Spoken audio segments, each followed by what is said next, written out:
Today I'm going to attempt to show you how to add DCC to a Kato locomotive. Let's jump right in.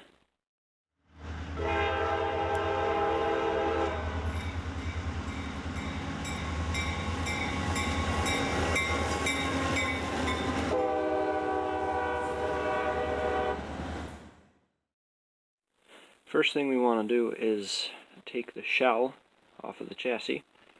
Before you do that, you want to make sure you remove the fuel tank, otherwise you might break the shell. What you also might want to consider doing is marking the front of the chassis with a mark, or I decided to mark it with an F, so you know which way the locomotive should go back together. So the factory decoder comes out nice and easy. You just got to unscrew the frame just enough that you can pull it apart just a bit, loosen it, and you just pull back on the decoder and up, and it just should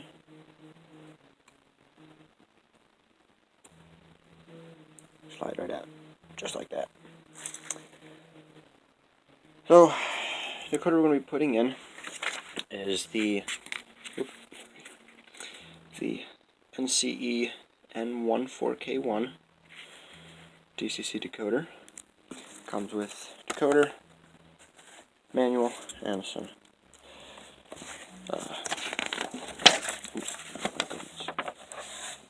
captain tape. Make sure you always keep your screws.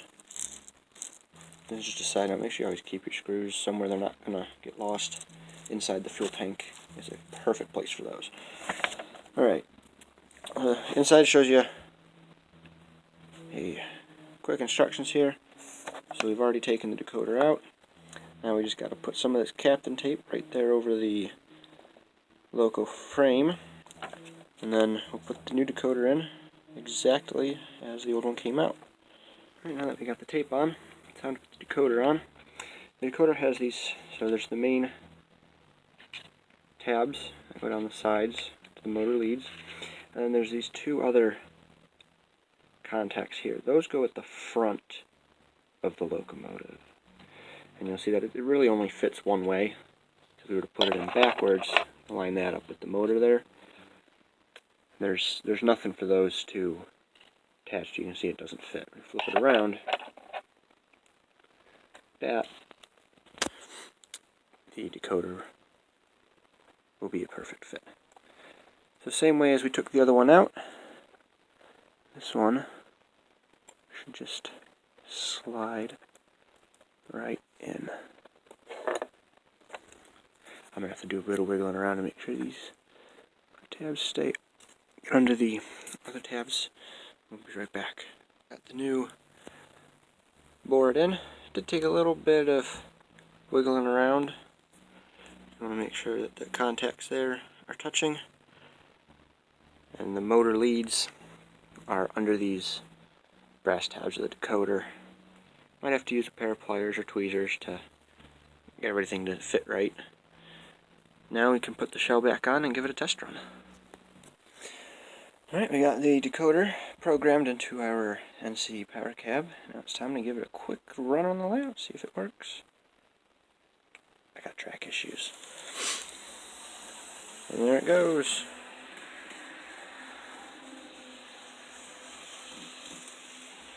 Need to stop before we crash. And back around the other way. There we go.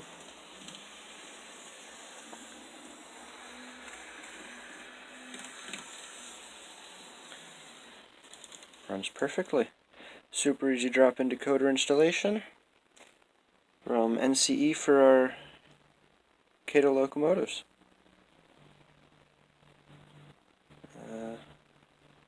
I think I previously said put the shell on first. Recommend testing it before putting the shell on, because if there is an issue, then you got to take the shell off again. So now we can put plug the shell back on there.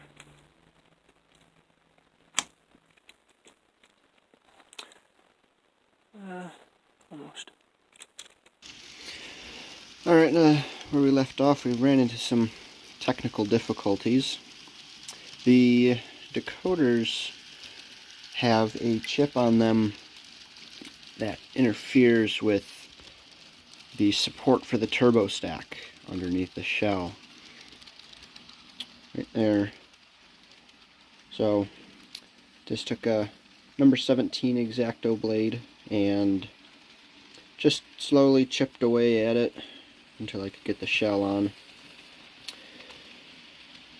I don't know why that's like that, but that's some piece of information there I think you should know. Alright, now we can put the shell on. That just pops right on. There we go. Much better. And now, just gotta pop the fuel tank on, and we will be ready to go.